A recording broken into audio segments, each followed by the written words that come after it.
Racist man sets his canine dog on a black royal guard. He didn't know the guard is a ex-military officer. The dog's jaws snapped shut with a bone-chilling clack, missing the black royal guard's arm by mere inches. The man, holding the leash, a middle-aged white man with a sneer on his face, jerked the chain harder, egging his snarling German shepherd to lunge again. "Teach him some respect," the man barked, his voice dripping with contempt. But the guard, standing calm and unflinching in his royal red uniform, shifted his stance. The glint in his dark eyes changed. It wasn't fear, it was precision, the kind forged in the battlefield. In a flash, the guard sidestepped the lunging dog with the fluidity of a trained fighter. Before anyone could process what happened, the guard's hand moved in a blur, grabbing the leash from the man's hand. A swift, commanding gesture later, the dog froze, whimpering, as if suddenly tamed. The man's face turned ashen. What did you do to Max?" he stammered, his voice trembling. He had no idea that the man he thought was an easy target wasn't just a ceremonial figurehead. He had unknowingly unleashed his dog on a former Special Forces operative, a man who had disarmed warlords and defused life-threatening situations in his past. But before the man could gather his thoughts or plan his next move, the guard leaned in, his voice as calm as it was deadly. "You made a grave mistake." A few hours earlier, the Black Royal Guard, known to most as Michael, was standing at his post outside Buckingham Palace. Tourists milled about, snapping pictures and marveling at the grandeur of the place. Michael had always prided himself on his discipline and focus, blocking out distractions. This was a far cry from his military days, but he found peace in this role. Today, though, felt different. He'd noticed a man lingering near the edge of the crowd, watching him with an unsettling intensity. Michael's instincts, honed over years of service, picked up on something unusual about the man. His body language wasn't that of a curious tourist or a casual passerby. There was tension in his shoulders, and his eyes held something darker, something menacing. The man, wearing a scruffy jacket and jeans, slowly began approaching, his large German shepherd at his side. At first, Michael thought nothing of it. People walked dogs near the palace grounds all the time. But as the man got closer, Michael noticed the leash was slack and the dog's teeth were bared. The man stopped a few feet away, his sneer unmistakable. "Standing there like you own the place, huh?" he spat. "They really let anyone guard the queen these days." Michael didn't respond. He had been trained to maintain his composure, no matter the provocation. The man chuckled bitterly. "What's the matter? Cat got your tongue, soldier boy? Or is it sir now? I bet you think you're better than me?" The dog growled low, straining against the leash. Michael's eyes flicked to the dog, assessing the situation. He noticed the man's grip on the leash tighten. The atmosphere thickened. "Bet you're just here for the paycheck," the man continued, his tone mocking. "No real loyalty, no real pride. Just a puppet in a fancy costume." Michael remained silent, but his jaw tightened imperceptibly. Years of dealing with racism in the military had taught him how to mask his emotions, but the man's words struck a nerve. The man must have noticed because he grinned wider, his next words venomous. "Go on. Say something. Or maybe I should let Max here do the talking." Before Michael could react, the man loosened his grip on the leash, and the dog surged forward with a ferocious bark. The tension in the crowd was palpable as people gasped and shouted, backing away. The attack seemed inevitable. But Michael's years of training kicked in, his instincts razor-sharp. He moved like lightning, dodging the dog's initial lunge. His movements weren't just defensive, they were calculated. He anticipated the dog's next move and maneuvered to seize control of the situation. The German shepherd, though powerful, wasn't prepared for a handler who understood canine behavior as well as Michael did. In seconds, the guard had neutralized the dog's aggression, leaving the animal subdued and confused. The crowd's shock turned to awe. Phones were raised, capturing the unbelievable moment. Some people cheered, others murmured in disbelief. The man, however, wasn't ready to concede. His face twisted with anger and humiliation as he lunged at Michael himself. Michael saw the punch coming from a mile away. He sidestepped easily, grabbing the man's arm and twisting it just enough to immobilize him without causing serious harm. "Stand down," Michael said firmly, his voice carrying the authority of someone who had commanded soldiers in life-or-death situations. But instead of complying, the man snarled, "You think this is over? I'll ruin you for this." Michael tightened his grip slightly. You've already ruined yourself. As the palace guards arrived to secure the scene, Michael handed the subdued man and his dog over to them. He knew this wouldn't be the end of the ordeal. The man's threats weren't empty, and Michael could sense that there was more to come. The day's events weren't just a random act of aggression.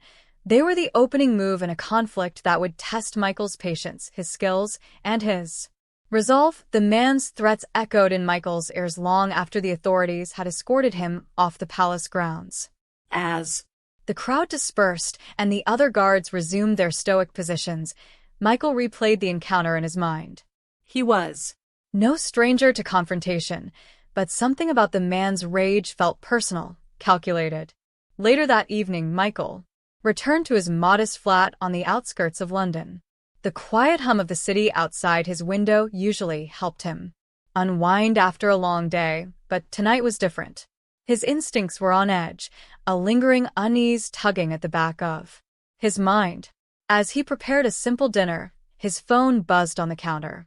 The number was unfamiliar. Michael hesitated, but answered. "Michael Adegbile," he said, his tone measured. "You're going to regret what you did," a low voice hissed on the other end. It was him, the man from earlier.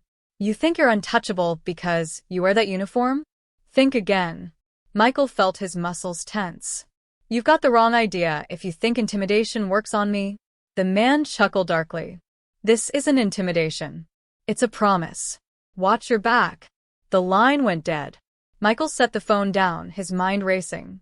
He'd dealt with threats before, both on and off the battlefield, but the man's tone suggested he wasn't bluffing. His military training told him to assess the threat logically, but there was no denying the gut feeling that this wasn't over. The next morning, Michael woke early, his routine unshaken despite the unease of the previous night.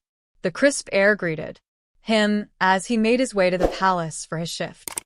His movements were deliberate, his mind scanning his surroundings for anything out of place. Years in the military had taught him to spot potential danger before it unfolded. As he arrived at the palace gates, his fellow guards greeted him with nods.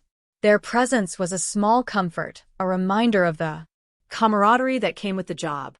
Michael took his post, his stance as solid as ever, his expression unreadable. But the memory of the man's threats lingered. Hours passed uneventfully, the usual stream of tourists stopping for photos and videos. Michael remained vigilant, his eyes scanning the crowd. Then he saw it, a figure lingering at the edge of the square. It was the man, standing just out of reach, his dog nowhere in sight. Michael's pulse quickened, but his face remained composed. The man didn't approach, didn't speak. He simply stood there, watching. A chill ran down Michael's spine. This wasn't just an act of defiance, it was a challenge. That evening, after his shift, Michael decided to take action. He reached out to an old friend from his military days, someone he knew he could trust.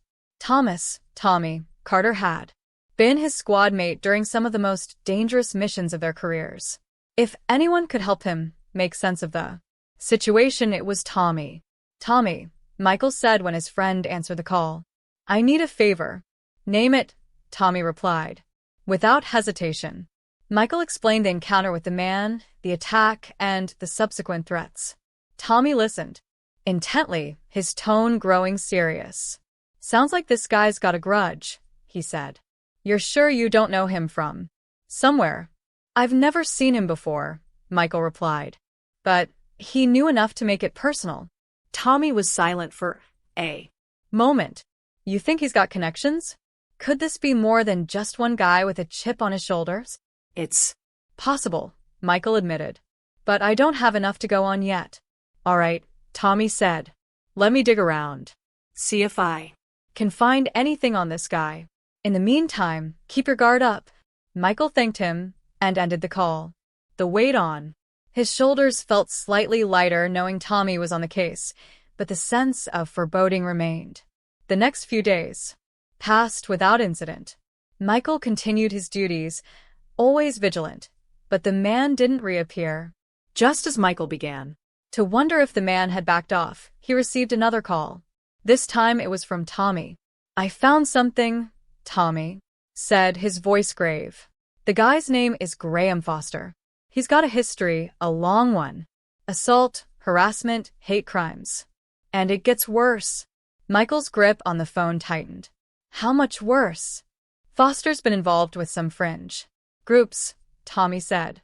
The kind that don't take kindly to people like us. He's got a record of targeting anyone he sees as beneath him. Looks like you're his latest obsession. Michael took a deep breath, the pieces falling into place. Foster Wasn't just an angry man, he was dangerous, and his grudge against Michael was fueled by something far more sinister than a bruised ego. What's his next moves? Michael asked. That's the problem, Tommy replied. Guys like him don't think rationally. He could do anything.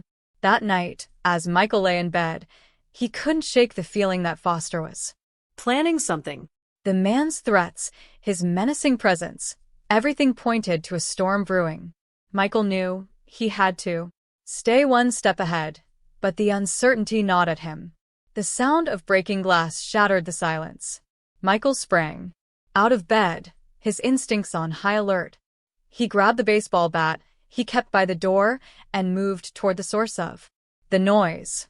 In the dim light of the hallway, he saw a shadow moving across his living room window. A brick lay on the floor, surrounded by shards of glass. Attached to it was a piece of paper, the words scrawled in bold, angry letters. You're next. Michael's jaw tightened. He stepped outside, scanning the empty street, but whoever had thrown the brick was long Gone. He returned inside, his mind racing. This wasn't just harassment anymore. Foster had escalated, and Michael knew he couldn't afford to wait for the next move. As he locked the door, a steely resolve settled over him. If Foster wanted a fight, Michael was ready to meet him head-on. But he wouldn't play by Foster's rules.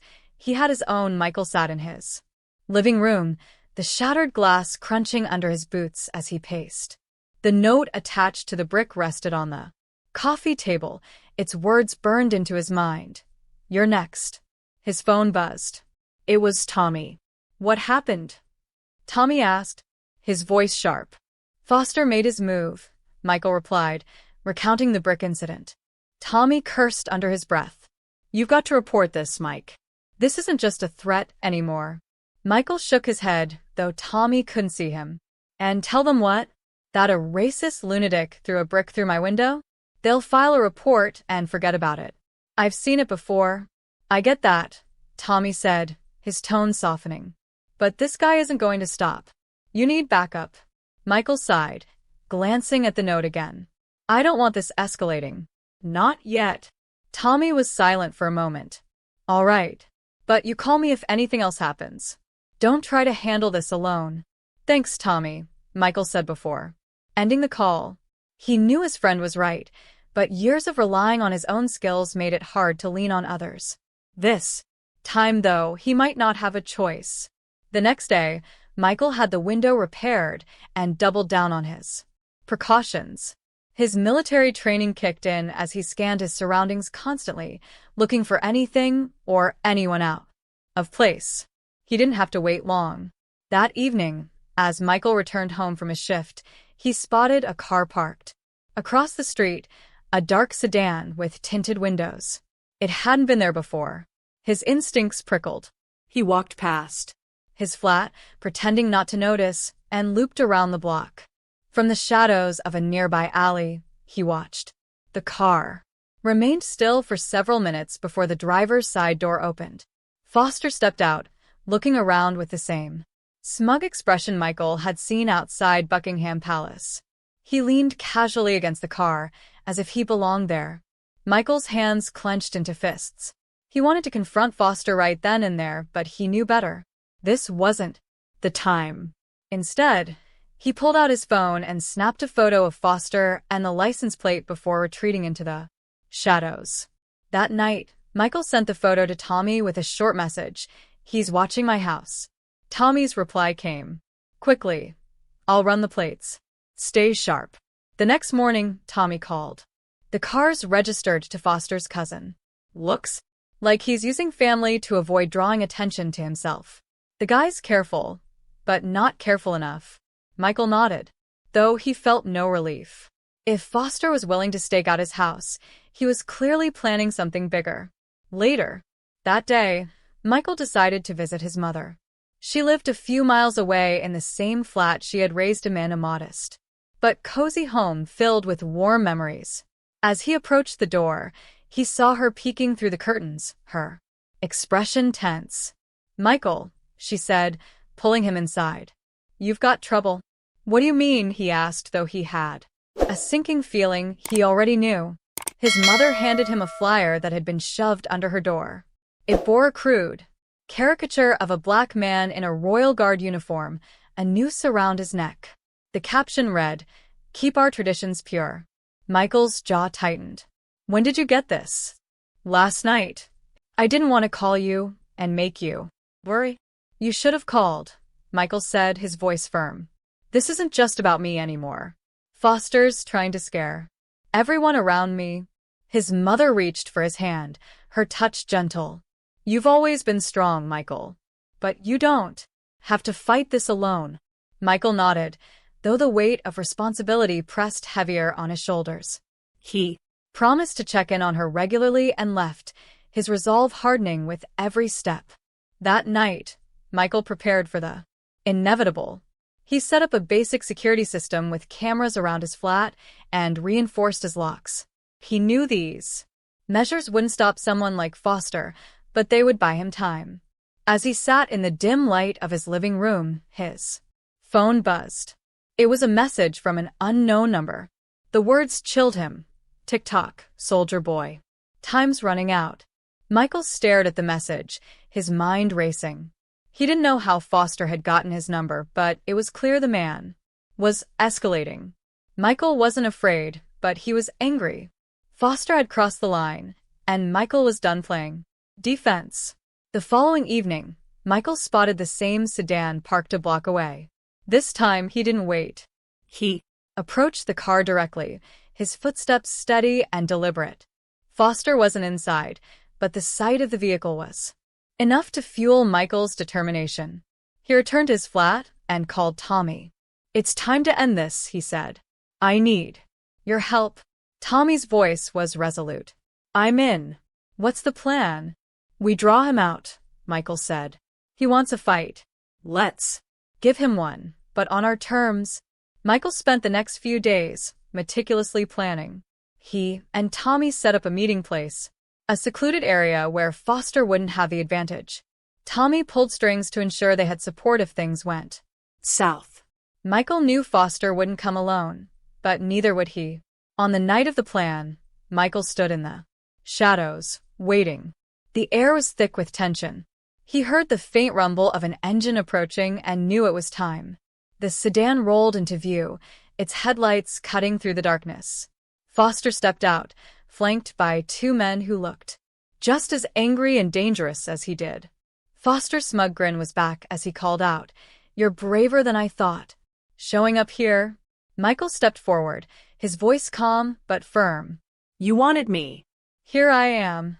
Foster's grin widened, but before he could speak, Michael gestured behind him. Tommy and two other men emerged from the shadows, their presence unmistakably authoritative. Foster's expression faltered for a moment, but he quickly masked it with bravado. "You think this scares me?" Michael's voice cut through the tension like a blade. "This isn't about fear. It's about justice." The Showdown was about to begin. Foster's smirk faltered as Michael and his backup stood their ground. The air between them crackled with unspoken tension. Foster's two associates shifted uneasily, their confidence clearly shaken by the sudden turn of events. But Foster wasn't the type to back down, even when he should. Justice? Foster scoffed, taking a step forward. You think you can lecture me about justice? You don't belong here. None of you do. Michael didn't flinch, his composure unyielding. You've had your chance to walk away. This ends tonight. Your threats, your intimidation, all of it. Foster's eyes darted to the men behind Michael, then back to him. You think a few friends are going to save you? I came prepared to. With a sharp whistle, Foster signaled, and a low growl pierced the night. From the shadows of the sedan, a large German shepherd emerged, its teeth bared, and its eyes locked on Michael. Foster's associates grinned, emboldened by the animal's presence. Michael's backup tensed, but he raised a hand, silently telling them to hold. He had faced far worse than a dog on a leash, and he wasn't about to let Foster see even a hint of fear. Same old tricks, Michael said, his voice calm. Let me guess, you train this one to hate just like you did the last. Foster's grin widened. This one's not just trained. He's a killer. Before anyone could react, Foster let go of the leash. The dog lunged toward Michael, a blur of fur and fury. The tension snapped like a taut wire, and chaos erupted. Michael moved with precision, his years of training guiding his actions. As the dog lunged, he sidestepped, his arm coming up in a controlled block. With a firm but calculated motion, he redirected the dog's momentum, sending it skidding to the ground. The animal recovered quickly, snarling as it prepared for another attack. Michael stood his ground, his stance low and balanced. He didn't want to harm the dog. It wasn't the animal's fault it had been weaponized, but he couldn't afford to be reckless. The dog lunged again, and Michael used its own force against it, grabbing the scruff of its neck and twisting just enough to pin it down without causing injury. The animal yelped, momentarily subdued, and Michael quickly secured it with the leash Foster had discarded. You really don't learn, do you? Michael said, looking up at Foster. Foster's smug expression was gone, replaced by one of fury. You think this changes anything? You're still outnumbered. Michael didn't respond. Instead, he glanced at Tommy, who gave a subtle nod. The two men with Foster began to step forward, but Tommy and Michael's backup moved to intercept them. A brief but intense scuffle broke out. Foster's associates were no match for Tommy's team, who quickly subdued them. Foster, however, remained rooted in place, his fists clenched and his face red with frustration. As the dust settled, Michael approached Foster, the subdued dog at his side. You've spent all this time trying to intimidate me, Michael said, his voice low and firm. But it ends here. No more threats. No more hiding behind your dog or your friends. Foster glared at him, his chest heaving with rage. You think you've won? This isn't over. It'll never be over. Michael shook his head. That's where you're wrong. You're done, Foster. You've crossed too many lines. At that moment, the sound of approaching sirens filled the air. Tommy had discreetly called the police before the confrontation, knowing they would need official intervention to put an end to Foster's campaign of harassment. Foster's eyes widened as the flashing blue lights came into view. He looked at Michael, then at the subdued dog, and for the first time, he seemed to realize he had no way out. The police arrived quickly, their presence bringing an air of finality to the confrontation. Michael stepped back as officers took control of the scene, detaining Foster and his associates. One of the officers approached Michael, his expression serious. We've been looking into this guy for a while, the officer said. Looks like you gave us everything we need to finally take him down. Michael nodded, his relief tempered by exhaustion. I just want this to be over. The officer glanced at Foster, who was being loaded into the back of a police car. It will be. Guys like him always push too far. Hours later, Michael returned home, the weight of the night finally settling on him. He sat on his couch, staring at the broken glass that still lay scattered on the floor. The adrenaline had worn off, leaving him drained but resolute. His phone buzzed and he saw a message from Tommy. "Nice work tonight." He's not coming back from this. Michael allowed himself a small smile. For the first time in weeks, he felt a sense of closure. But he knew the fight against people like Foster wasn't just about him, it was about standing up for what was right no matter the cost. As he leaned back, his mind began to drift. The battle was won, but the war was far from over. Michael awoke the next morning to the sound of his phone buzzing incessantly. It wasn't Tommy this time, but a number of missed calls from unknown numbers and a flood of messages in his inbox. He rubbed his eyes and opened one of the texts, only to feel a familiar tension rise in his chest. The text read, "You might have shut me up for now, but you'll never silence us. We're watching." He sat up quickly, scrolling through the other messages. Some were filled with hateful slurs, others carried veiled threats. It was clear that Foster's arrest hadn't ended the nightmare. It had only brought Michael into sharper focus for those who shared Foster's hatred. Michael got up and paced the room, his mind racing. The night before, he'd thought Foster's arrest would mark the end of the ordeal, but the texts made it clear that Foster wasn't acting alone. His actions had been part of something larger, and now that group had set their sights on Michael. Later that day, Michael met Tommy at a small cafe on the outskirts of the city. It was quiet, the kind of place where they could talk without prying ears. "More threats?" Tommy asked as Michael slid into the booth. Michael nodded and handed over his phone. "It's not just Foster anymore. These people, whoever they are, they're coming out of the woodwork." Tommy scrolled through the messages, his expression darkening. "With each one, this isn't just random hate. This is organized." Michael leaned forward, his voice low. "And that's what worries me. Foster might have been their attack dog, but now they're rallying." Tommy set the phone down and looked at Michael. "You need more than just cameras and locks. These people don't stop until they feel like they've won." Michael sighed, running a hand over his face. "I'm not sure what the next move is. I don't want this escalating into something worse." "Then we stay ahead of them," Tommy said. "I've got contacts who deal with hate groups like this. We can dig deeper, figure out who these people are, and how they operate." Michael hesitated. "And what do I do in the meantime?" "Just wait for them to make another move." "No," Tommy said firmly. "You stay vigilant, and you don't face this alone. Whatever happens, we handle it together." That night, Michael took a long walk through his neighborhood. The streets were quiet, but he couldn't shake the feeling that he was being watched. Every shadow seemed to hold a threat.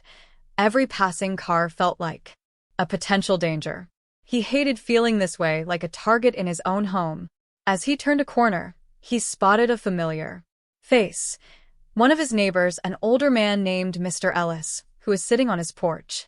The two exchanged nods as Michael passed, but something about Mr. Ellis's expression made Michael pause. "Evening, Mr. Ellis," Michael said, stopping in front of the porch. "Everything all right?" Mr. Ellis glanced around before speaking. "I've been meaning to talk to you, Michael. Saw some folks hanging around your place last night. Didn't look friendly." Michael's heart sank. "Did you get a good look at thems?" "Not really," Mr. Ellis admitted. "But they weren't locals. 3 of them, all wearing hoodies. They didn't stick around long, but I could tell they were up to no good." Michael nodded, his mind racing. "Thanks for letting me know." "Be careful out there," Mr. Ellis said. "You're a good man, Michael. Don't let these people get to you." Michael thanked him and continued on his way, his thoughts heavy. If these people were bold enough to come to his home, it was only a matter of time before they tried something else. A few days later, Michael received a call from the police. An officer informed him that Foster had been released on bail, pending his trial. Michael felt his stomach drop. He knew Foster's release would embolden him, and it wouldn't be long before he made another move. That evening, as Michael returned home, he found something waiting for him on his doorstep. It was a small package, wrapped in brown paper. His instincts Screamed at him to be cautious. He carefully picked it up and inspected it, noticing no obvious signs of tampering. inside. He found a crudely written note, "You can't stop what's coming." Alongside it was a photograph, a grainy image of Michael, standing outside Buckingham Palace, his posture rigid and professional. The message was clear. They were watching him, and they wanted him to know it. Michael immediately called Tommy, who arrived within the hour. Together, they analyzed the photograph and the note. "This is escalating," Tommy said, his tone grim. "They're not just threatening you now, they're tracking you." Michael nodded, his expression hardening. "Then we hit back. I'm done waiting for them to make the next move." Tommy smirked, a glint of approval in his eyes. "That's the Michael I know. What's the plan?" Michael's military instincts took over as he laid out his strategy. He and Tommy would use the information they had to track the group behind Foster. If they could uncover their network, they could take them down before things got worse. As the night wore on, Michael and Tommy worked tirelessly, following leads and piecing together fragments of information. They discovered that Foster was part of a small but active group with ties to several hate crimes across the city. The more they uncovered, the more dangerous the situation became. But Michael wasn't deterred. He had faced danger before, and he knew he couldn't back down now.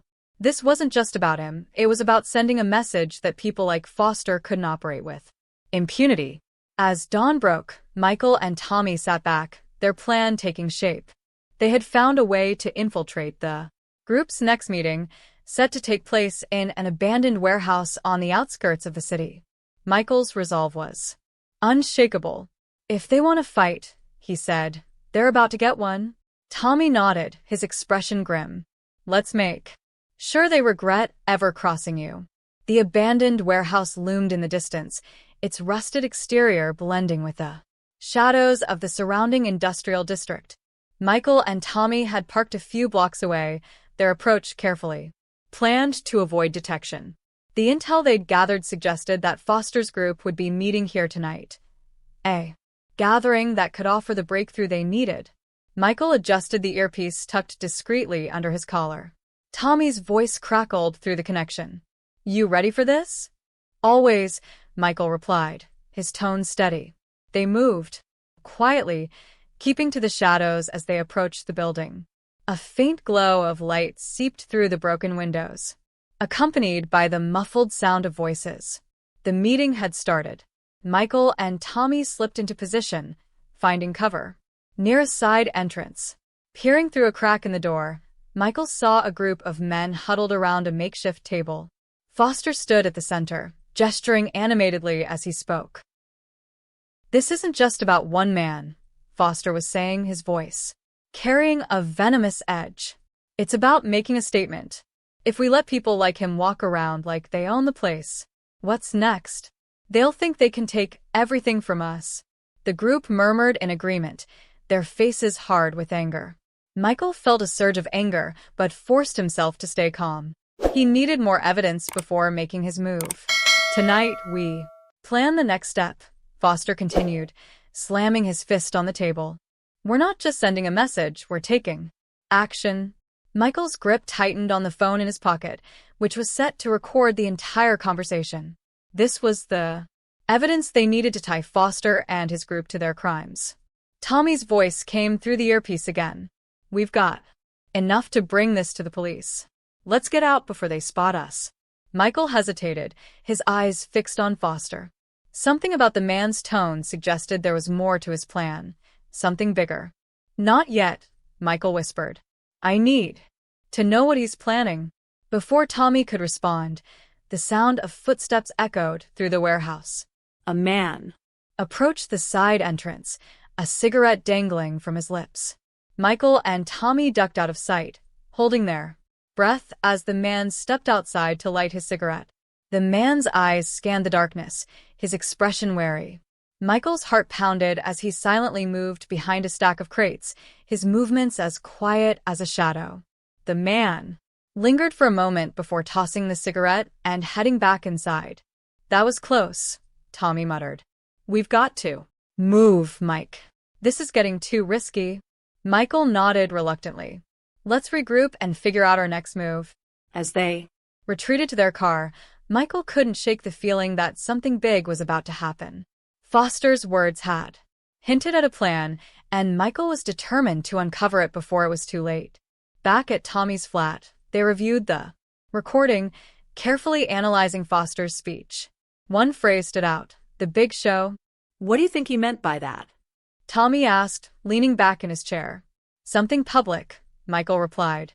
"He's not just targeting me anymore, he wants to make an example out of this." Tommy frowned. "We need to figure out where and when. If he's planning something big, we don't have much time." Michael's phone buzzed, interrupting their conversation. It was a message from an unknown number. "Enjoy the calm while it lasts. The storm is coming." The next day, Michael received a call from one of his fellow guards at Buckingham Palace. "Michael, we've got a situation," the man said, his voice tense. "There's been a threat against the palace." Michael's blood ran cold. "What kind of threat?" "Anonymous tip," the guard explained. "They're saying there's going to be an event during the changing of the guard tomorrow." Michael's mind raced.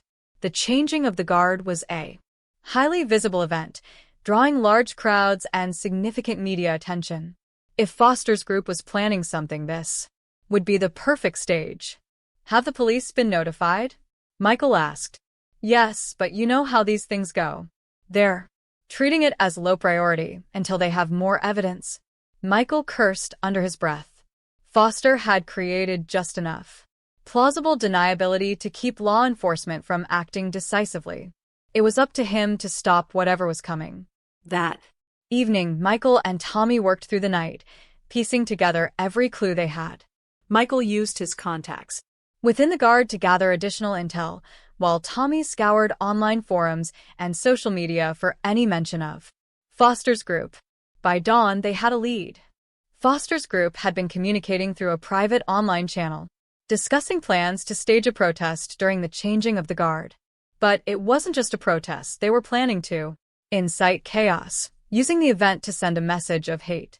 Michael's jaw tightened as he read through the messages. "They're not just targeting me anymore. They're targeting everyone." Tommy nodded grimly. "We can't let this happen." As the changing of the guard approached, Michael prepared himself for what was to come. He'd alerted his superiors, but he knew the palace's usual security measures wouldn't be enough to stop Foster's group. He would have to act, even if it meant putting himself in danger.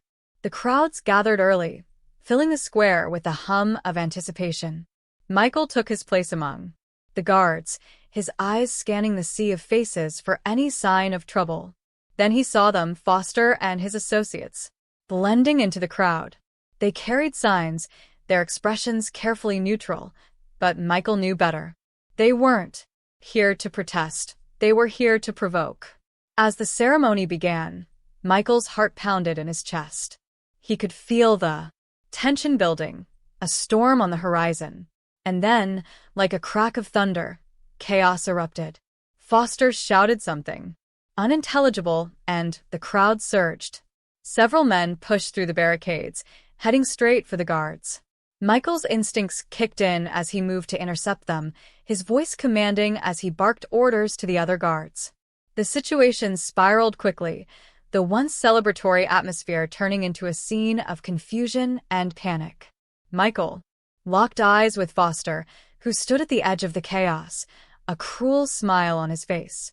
It was clear this wasn't just an attack, it was a challenge.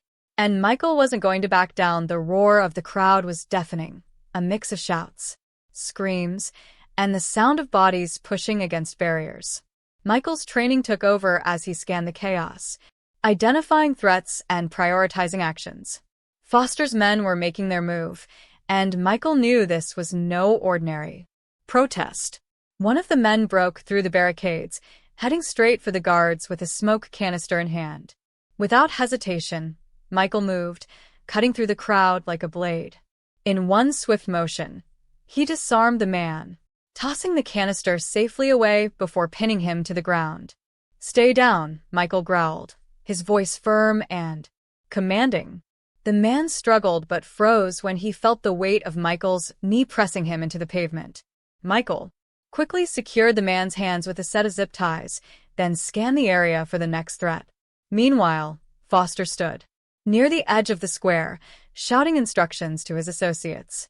His voice was drowned out by the noise of the crowd, but his intent was clear. He wasn't just here to cause disruption, he was here to send a message. And Michael was at the center of it. Foster locked eyes with Michael across the chaos, his face twisting into a sneer. He raised a hand, signaling another wave of his men to move in. Michael didn't break eye contact, his expression a mixture of focus and defiance. The next man charged at Michael with a crude weapon, a metal pipe disguised as a walking stick. Michael sidestepped the attack with practiced precision, grabbing the man's wrist and twisting it until he dropped the weapon. Before the man could recover, Michael struck him with a controlled blow, knocking him off balance and down to the ground. The crowd erupted in gasps and cheers as bystanders began to realize what was happening. Several phones were raised, recording. Michael defended himself and others with the efficiency of a trained operative.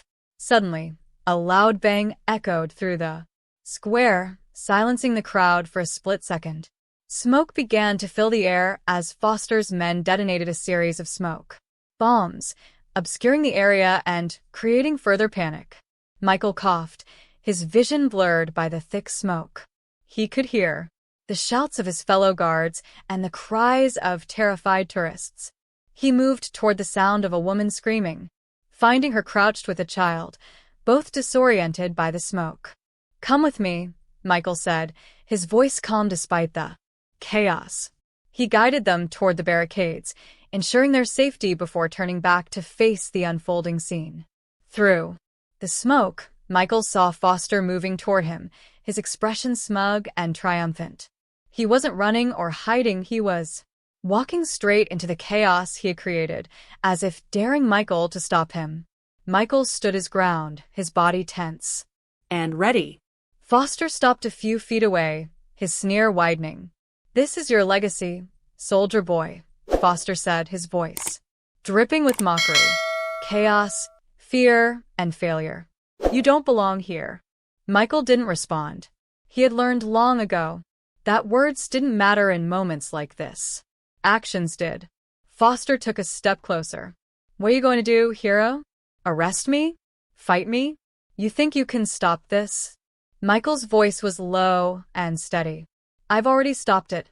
Foster's sneer faltered for a moment, confusion flickering in his eyes. That was when the sound of police sirens pierced the air, growing louder by the second. Michael had tipped off law enforcement earlier, ensuring they would arrive in force once. Foster's plan began to unfold. The smoke cleared just enough for Foster to see the flashing lights and the officers moving in to secure the area.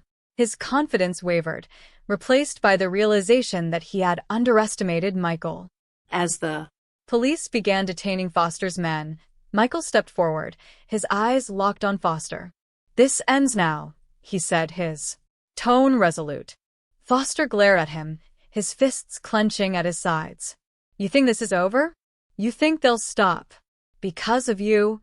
Michael shook his head. "This isn't about stopping them. It's about showing people like you that we won't stand down. Not today. Not ever." Foster lunged at Michael, his movements wild and desperate. Michael sidestepped the attack with ease, using Foster's momentum against him to bring him to the ground. He pinned Foster with practiced efficiency, holding him there until the police arrived to take over. As Foster was dragged away, he shouted threats and curses, his voice filled with venom. Michael watched silently, his expression unreadable. The crowd began to cheer, their fear giving way to relief and admiration. Tourists who had witnessed the events approached Michael, some thanking him, others praising his bravery. But Michael's focus remained on the bigger picture. This wasn't just a victory against Foster, it was a stand against the hatred he represented. Later that evening, Michael returned to his flat, exhausted but resolute. Tommy called to check in, his voice filled with pride. "You did it, Mike. You stood your ground." Michael sighed, leaning back on his couch. "It's not over, Tommy. People like Foster don't stop easily." "No, they don't," Tommy agreed. "But you showed them something today. You showed them strength." Michael nodded, his resolve unshaken. "This fight isn't just about me. It's about everyone who's ever been told they don't belong. And I'm not backing down." Michael stared out his window as the city lights twinkled in the distance. Despite the cheers of the crowd and the arrests of Foster and his men, he felt no relief. He knew the battle wasn't over. The group Foster was part of wasn't the kind to dissolve after one defeat. They'd regroup, embolden their rhetoric, and seek vengeance. The next morning, Michael awoke to the sound of his phone buzzing. He picked it up to see multiple notifications, news alerts, messages, and missed calls. His name was all over the headlines. Royal Guard hero stops hate group's attack at Buckingham Palace. Former military officer defends crowd during chaotic protest. The news painted Michael as a hero, his actions during the event gaining widespread attention. His phone buzzed again. This time it was Tommy. "You've gone viral, Mike," Tommy said as soon as Michael answered. "The whole country's talking about what you did." Michael sighed, pinching the bridge of his nose. "That's not necessarily a good thing." "I know," Tommy said, his tone serious. "With the good attention comes the bad. Foster's supporters won't take this lying down." Michael knew Tommy was right. The more visible he became, the more dangerous the situation could grow. But he also knew he couldn't let fear dictate his actions. Later that day, Michael returned to his post at Buckingham Palace. The usual crowds were larger than ever, many tourists holding signs that read, "Thank you, Michael and our hero." He nodded politely, maintaining his stoic demeanor as cameras clicked and people waved. As the day wore on, Michael's unease grew. The cheers and gratitude were heartening, but he couldn't shake the feeling that something was brewing. His instincts, honed over years of military service, told him to stay alert. By the time his shift ended, Michael felt drained. He made his way home, keeping an eye on his surroundings. He had taken a longer route to ensure he wasn't being followed. When he finally reached his flat, he locked the door behind him and exhaled deeply. That night, as Michael prepared for bed, his phone buzzed again. It was a message from an unknown number. He opened it cautiously, his jaw tightening as he read the words. "We're not done. You'll pay for what you've done to us." Attached was a photo of Michael standing in front of his flat, taken that very morning. The timestamp confirmed it. Whoever sent the message had been watching him closely. Michael's blood ran cold, but he didn't let fear take over.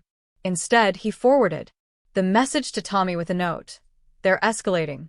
We need to meet." The next day, Michael and Tommy met at a quiet pub on the outskirts of town. Michael showed Tommy the message, his expression grim. "They're not just threatening anymore," Michael said. "They're surveilling me. They know where I live." Tommy studied the photo, his brow furrowed. "This is more than just Foster's group. If they've got people tailing you, they're more organized than we thought." Michael leaned back in his chair, his mind racing. "We need to find out who's behind this. Foster might have been the face of the group, but someone else is pulling the strings." "I agree," Tommy said. "I've got a few contacts who can help us dig deeper. In the meantime, you need to tighten your security." Michael nodded. "Already done. But we need more than defense. We need to go on the offensive." Over the next few days, Michael and Tommy worked tirelessly to uncover the roots of the hate group. They sifted through online forums, private chats, and social media accounts, piecing together a web of connections. What they discovered was chilling. The group was larger than they had imagined. They had been planning a series of coordinated attacks, using Foster's public stunts as a way to recruit more followers. The group's leaders were careful, operating through layers of anonymity to avoid detection. But Michael and Tommy found a lead, a name that kept coming up in their research: Martin Grayson. Grayson was a shadowy figure, known among hate groups as a strategist and organizer. While Foster had been the loud and brash face of the group, Grayson operated behind the scenes, pulling the strings. "He's the one we need to focus on," Tommy said, pointing to a grainy photo of Grayson on his laptop. "A screen. "If we take him down, the rest of the group will crumble." Michael nodded, his determination growing. "Then let's find him." The search for Grayson led them to an industrial area on the outskirts of the city. According to their intel, Grayson frequently met with key members of the group in a warehouse not far from where Foster's last meeting had taken place. Michael and Tommy staked out the location, watching from a distance as people came and went. They identified several known associates of Foster and confirmed Grayson's presence. "This is it," Tommy said, lowering his binoculars. "This is where we make our move." Michael's jaw tightened. "We have to be smart about this. "If we go in without a plan, we'll blow our chance." Tommy smirked. "When have we ever gone in without a plan?" As night fell, Michael and Tommy made their move. Equipped with recording devices and backup from a trusted contact in law enforcement, they infiltrated the warehouse, careful to avoid detection. Inside, they found Grayson and a handful of his associates gathered around a table discussing their next steps. Michael's heart pounded as he listened to their plans. Grayson was outlining a coordinated attack, targeting multiple locations across the city in an effort to spread chaos and fear. "This is bigger than I thought," Tommy whispered. "We gotta stop this." Michael nodded, his resolve hardening. They had the evidence they needed, but now came the hard part: stopping Grayson and his men before they could carry out their plans. As Grayson stood to leave, Michael knew the time for observation was over. He stepped out of the shadows, his voice firm and commanding. "Going somewhere, Grayson?" The room went silent, and every eye turned to Michael. Grayson's expression shifted from surprise to fury. Well, Grayson said, his voice dripping with contempt. "The hero himself. I was wondering when you'd show up."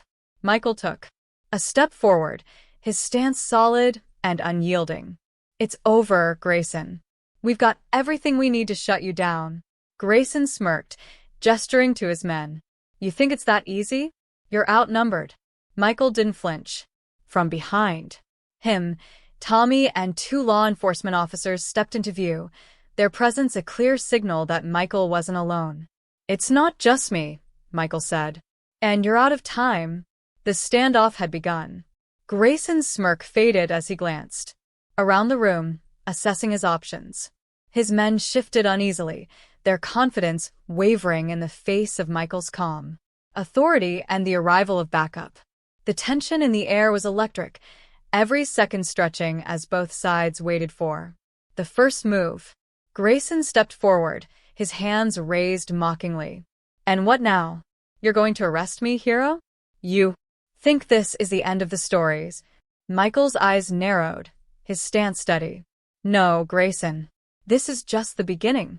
The beginning of your group falling apart." Grayson sneered, but his men weren't as confident. One of them took a step back, his gaze darting toward the exit. Michael noticed and took a step forward, his voice sharp and commanding. "No one's leaving," Michael said. "Sit down. Now." The man froze, intimidated by the authority in Michael's tone. Grayson, however, wasn't ready to give up. He glanced at one of his associates, who reached into his jacket. Michael reacted instantly. "Stop," he shouted, drawing the small baton he carried. The man hesitated, but Grayson's voice cut through. "Do it." The man pulled out a canister, and before anyone could stop him, he released a burst of smoke. The room filled with a thick, acrid cloud, plunging everything into chaos. Grayson's men began to scatter, using the confusion to try and escape. Michael's military instincts kicked in. He dropped low to the ground, avoiding the densest part of the smoke, and scanned for movement. He spotted one of Grayson's men fumbling toward the exit and intercepted him with a swift move, pinning him to the ground. "Stay down," Michael barked, securing the man's hands with zip ties. He looked up to see Tommy and the officers moving methodically, taking down one man after another despite the limited visibility. Through the haze, Michael caught a glimpse of Grayson heading for the back door. He moved quickly, navigating the chaos with precision. By the time Grayson reached the exit, Michael was there to block his path. "Going somewheres?" Michael said, his voice cutting through the smoke. Grayson's eyes widened in frustration. "You don't get it, do you?" he spat. This isn't about me. "Even if you stop me, there are others. We're everywhere." Michael took a step closer, his expression cold. "You're right. There are others. And I'll deal with them, too. But tonight, it's you?" Grayson lunged, throwing a wild punch. Michael dodged effortlessly, countering with a precise strike that knocked Grayson off balance. As Grayson stumbled, Michael swept his legs out from under him, bringing him to the ground with a heavy thud. Michael knelt over him, securing his wrists. "It's over, Grayson." By the time the smoke cleared, all of Grayson's men had been subdued. The officers moved swiftly, taking them into custody, while reading them their rights. Tommy approached Michael, coughing slightly from the lingering smoke. "Nice work, Tommy," said, clapping Michael on the shoulder. "Grayson's not going anywhere for a long time." Michael nodded, but his expression remained serious. "This is a win, but it's not the end. Grayson was right about one thing. There are others. We've cut off the head of the snake, but the body's still moving." Tommy sighed. "One fight at a time, Mike. You've done enough for tonight." Michael glanced at Grayson, who was being hauled to his feet by the officers. Their eyes met and Grayson smirked, even in defeat. "This isn't over," Grayson said, his voice low and menacing. "You think you've won, but this is just the start." Michael didn't respond. He had no interest in trading words with a man who thrived on spreading fear. Instead, he turned to Tommy. "Let's get out of here." Later that night, as Michael sat alone in his flat, he replayed the events in his mind. The raid on the warehouse had been a success, but Grayson's words lingered. He knew the fight against hate wasn't something that could be won in a single battle. It was a long, arduous struggle, and there would always be more to face. His phone buzzed with a message from Tommy. "Grayson's locked up. He's not getting out anytime soon. Rest easy tonight, Mike. You earned it." Michael set the phone down and leaned back, his exhaustion catching up with him. For the first time in weeks, he allowed himself to breathe, knowing that at least for now, the city was a little safer. But in the back of his mind, he couldn't shake the feeling that Grayson's words were more than a hollow threat. The storm wasn't over, it was just beginning. Days turned into weeks after Grayson's arrest, and the world seemed to move on. The media buzz around Michael's actions had died down, and life in London returned to its usual rhythm. Yet, Michael knew better than to assume the danger had passed. He remained vigilant, his instincts honed to detect the slightest sign of trouble. One evening, Michael received an unexpected call from Tommy. His friend's voice was calm, but carried an edge of urgency. "We've got a problem, Mike," Tommy said. "Grayson's network isn't as dormant as we hoped." Michael sat up straighter. What do you mean? "Some chatter popped up on the forums we've been monitoring," Tommy explained. "They're planning something. A retaliation. It's not just idle talk this time." Michael's jaw tightened. "Do we know where or when?" "Not yet," Tommy replied. "But we've got a lead. Grayson's second-in-command, a guy named Derek Mathers, has been rallying the remaining members. He's holding a meeting tonight in a warehouse near Camden." Michael frowned. "Another warehouse?" Tommy chuckled dryly. "I guess they're not very original. The police are hesitant to act without hard evidence, but I've already made some calls. We'll have backup if things go south. Michael nodded. Let's end this. By nightfall, Michael and Tommy were back in the shadows, watching the Camden warehouse from a distance. The area was quieter than the last location, but the sense of danger was palpable. Michael's earpiece buzzed as Tommy spoke. Movement at the front door, Tommy said. Looks like Mathers is here. Michael watched as a man stepped out of a sleek black car, flanked by two associates. Mathers was younger than Grayson, his clean-shaven face and sharp suit giving him an air of professionalism. But his sharp eyes and calculated movements betrayed his true nature. As Mathers entered the warehouse, several other men followed, their demeanor tense and purposeful. Michael counted at least a dozen individuals, more than they'd faced in the last raid. We'll have to move carefully, Michael said. If this gets out of hand, innocent people could get hurt. Agreed, Tommy replied. I've got officers on standby. Let's get a sense of what they're planning before we act. Inside the warehouse, Mathers addressed the group. Michael and Tommy had positioned themselves close enough to hear fragments of the conversation, using a directional microphone to capture Mathers' words. This isn't the end, Mathers said, his voice calm but commanding. Grayson's arrest was a setback, but it doesn't change the mission. If anything, it proves that we're being watched. We need to move smarter, faster, and with more precision. The men around him nodded, their expressions grim. One of them spoke up. What's the next step? Mathers smirked. We hit them where it hurts. Public spaces, high visibility, maximum impact. We make them fear us again. Michael's blood ran cold. This wasn't just about him anymore. Mathers was planning attacks that could endanger countless lives. Michael leaned closer to Tommy. We can't wait.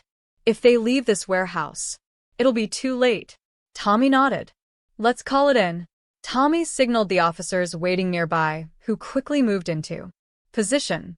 Michael and Tommy prepared to breach the warehouse, knowing the operation would require precision and speed. The breach happened in seconds. The officers stormed the warehouse, shouting commands as Mathers' men scrambled in confusion. Michael and Tommy moved with practiced efficiency, targeting the key players and neutralizing their threats. Mathers tried to flee through a back exit, but Michael intercepted him, his movements swift and controlled. Mathers threw a punch, but Michael blocked it effortlessly, twisting Mathers' arm behind his back and forcing him to the ground. It's over. Mathers, Michael said, his voice calm but firm. Mathers snarled, struggling against Michael's hold. You think this changes anything? There are more of us. You can't stop what's coming. Michael tightened his grip slightly. You're right. There are more of you. But every time you crawl out of the shadows, we'll be there to shut you down. By the time the dust settled, the remaining members of Grayson's group had been detained, their plans thwarted. Michael stood outside the warehouse, watching as Mathers was loaded into a police van. The man's defiance had faded, replaced by a simmering resentment. Tommy approached, clapping Michael on the shoulder. Another win, Mike. They're running out of leaders.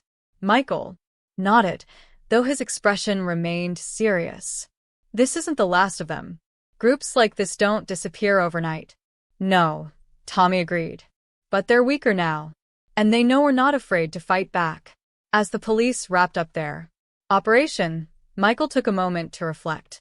He had faced countless challenges in his life, from the battlefield to the palace gates, but this fight was different. It wasn't just about him. It was about protecting the ideals he stood for, ensuring that hatred and fear couldn't take root unchecked.